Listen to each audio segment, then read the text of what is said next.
За засгийн газраас оруулж ирсэн энэ хуулийн нэмэлт өөрчлөлтийг ажлын хэсгээс ажиллаад оруулж ирж байгаа энэ төслийг үл дэмжиж байгаа. За нэгдүгээр асуулт болохоор бол энэ засгийн газрын саналаас ямар заалтуудыг бол хассан бэ? Тэрний үндэслэл юу вэ гэдэг нэг юм асуулт байна.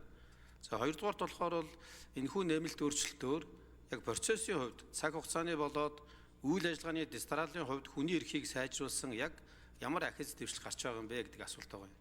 Ялангуяа одоо өмгөөлүүлэх эрхийг яаж баталгаажуулж байгаа вэ гэсэн ийм хоёр асуулт байна.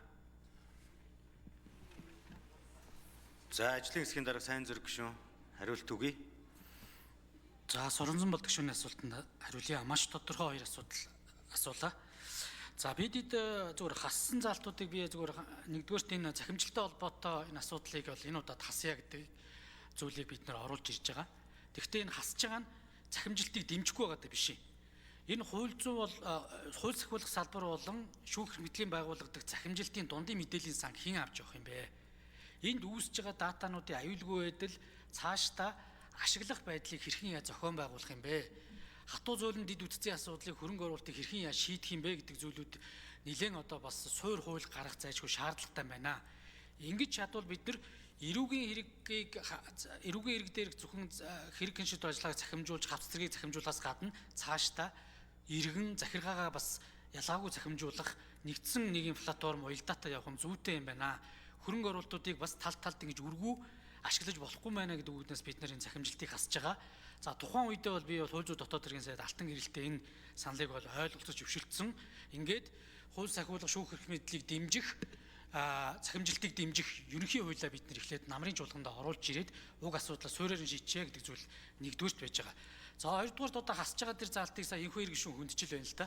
Өөрөөр хэлэх юм бол энэ хуулийн амин сүнс буюу нэг бол одоо үнэхээр одоо хэргийн бодит үннийг тогтоогоод хангалттай үндэслэл байнааг бол ялал үнэхээр одоо тэр хүн дээр буруутгах болцоо байхгүй бол цагаатах гэдэг зарчмыг баримтлах үүднээс хэргийг ямар нэгэн байдлаар шүүхээс дамнуулан шат чатанлуугаар шилжүүлэх байдлаар буцаадаг энэ хэрэг одоо прокурор буцаадаг энэ заалтууд орж ирснийг бол бид нэр хасж байгаа.